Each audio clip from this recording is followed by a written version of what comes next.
Morning, everybody, and it is indeed a good morning. Today's gospel reading looks like a perfect continuation from yesterday, isn't it? Yesterday, the gospel ended with the story of Jesus' opponents picking up stones to throw at him, and today's gospel reading begins with that very sentiment. Jesus' opponents picked up stones to throw at him.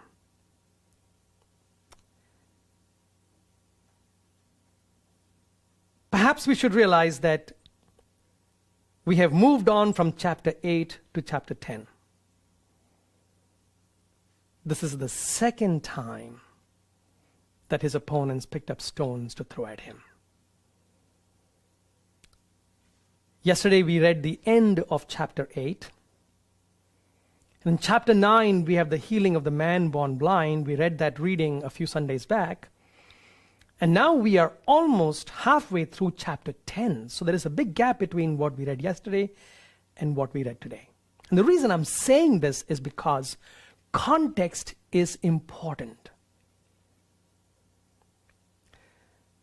What we do not read in today's gospel reading is where Jesus was and what was the event at which he was, after which his opponents picked up stones a second time to throw at him. And that is the focus. Unless we understand that context, it's very difficult to understand today's conversation between Jesus and his opponents. So here's the context. Jesus is actually in Jerusalem for a feast. It's called the Feast of the Dedication of the Temple. What is the significance of this feast? You see, in 167 BCE, the Seleucid Empire had overtaken the entire land,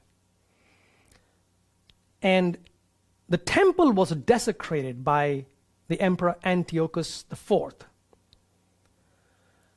And what he did was, the Temple of Jerusalem, Jewish temple, the Temple of Solomon, he erected an altar on the main altar of the temple, and he offered a sacrifice to Zeus.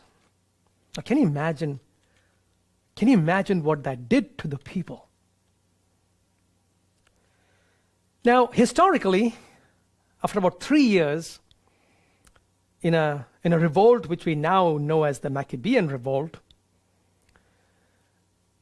the Jews were able to gain independence, and one of the first things they did was to rededicate the temple. They carried out a purification of the entire temple. The lamps were restored, all the damage was repaired, and they carried out what we call the rededication of the temple, and that's the feast. Every year the Jews observed this feast, and Jesus is at that feast. This is critical, isn't it? Here is the temple, and here is Jesus. Which is more important? This is the argument that leads to the kind of emotions that we have in today's reading. So, let me bring this all together. Let me bring this all together for you. Jesus picked up stones to throw at, Jesus' opponents picked up stones to throw at him. And the reason they did that was because Jesus said, "The Father and I are one." Okay? The Father and I are one. When they heard it, they picked up stones. And Jesus says, "Why are you picking up stones? What works of mine go contrary to what the Father teaches?" And they said something important. It's not for your works. Why? Because his works were all good. Jesus only did good. Jesus brought God's goodness to the world. God's love, God's mercy, God's compassion. Right? So they even say, "We're not stoning you for your works, but because of blasphemy." Blasphemy. And Jesus has two arguments back for them. He quotes Psalm 82:6, which I don't want to go into right now. But his main argument is connected to the dedication of the temple. the feast which he's at. The Jews celebrate the fact that God is present in the temple. Right? In other words, the temple is the assurance that the people have that God is with them. God is in the temple. And what Jesus is saying is, if you can believe that God is in a physical structure, can you not believe that God is in a human person, that God is incarnated? You see the contrast that Jesus is drawing? They are able to accept God in the temple, but they cannot accept God in this human person whose works bear witness to the Father.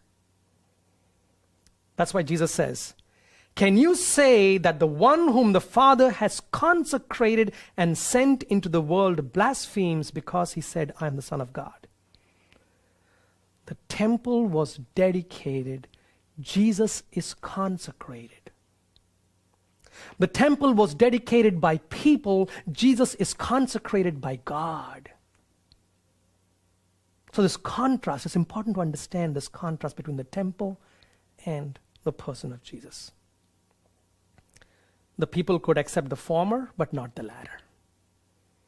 They could accept the temple, but not Jesus. And Jesus is saying that there's only one way to God, and that is through God's Son. Now, John gives us another important detail as we conclude today's passage. He says, Jesus returns to the place where he began his ministry first. Jesus began his ministry with John the Baptist. John the Baptist baptized him, and then Jesus begins his ministry. And this is John's way of saying that Jesus returns to the first place because he really is moving to his last place.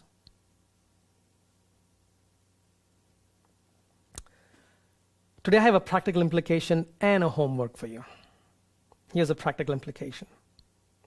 Folks, the connection between faith and history, what I just gave you is a connection between faith and history, right? What happened to the Jewish people and how they found God in the midst of all of that.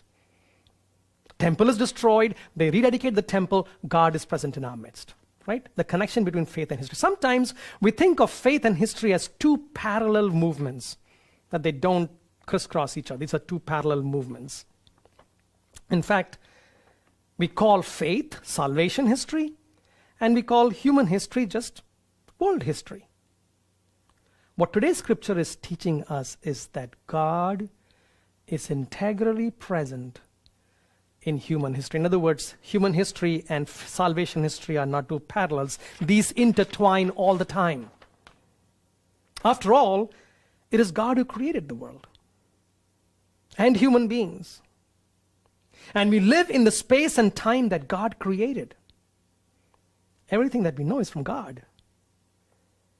God was present at creation. God was present in the calling of Abraham. God was present in the Exodus event. These are historical events. God was present through the temple. And God is present in the incarnation through Jesus.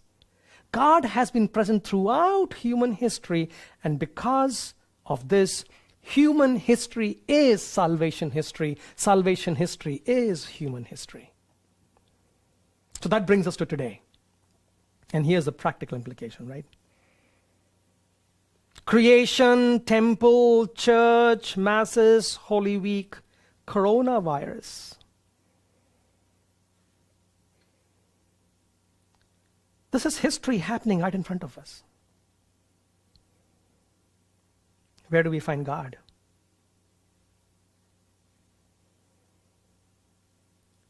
Now we can be like the opponents of Jesus who are constantly worried about what we are missing.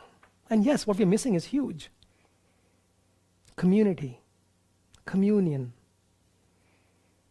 public masses, public celebration of liturgies.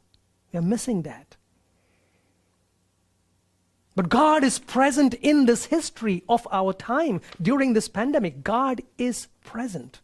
What we must do is try to find God in this time in history, in this context. I believe Christ is present to us in a new way today. Let us keep our eyes open. For example, don't we call our home the domestic church? Yes, we cannot go to church, but we live in a church. Your home is your church. When Jesus was born, he came into a home, into a family. How shall we discover God today in our home? For me, Christ is present to us through one another. Can we recognize him? So for me, the doctors, the nurses, the health workers. Think about the person who's stocking the groceries these days. The people who are disinfecting the grocery stores, keeping it clean next day for people to come. That is also Christ's presence. The church staff, people who are bringing this mass to you right now. Those who keep up the place, those who make sure everybody gets paid. So, I think Christ is inviting us today to still recognize the God of history. In this time, in this space, in this way. So here's my homework for you. Find Christ in the here and now. History has put limitations on us, but salvation goes on. Christ is present to us now. Many, many ways. Let's open our eyes. People of God said,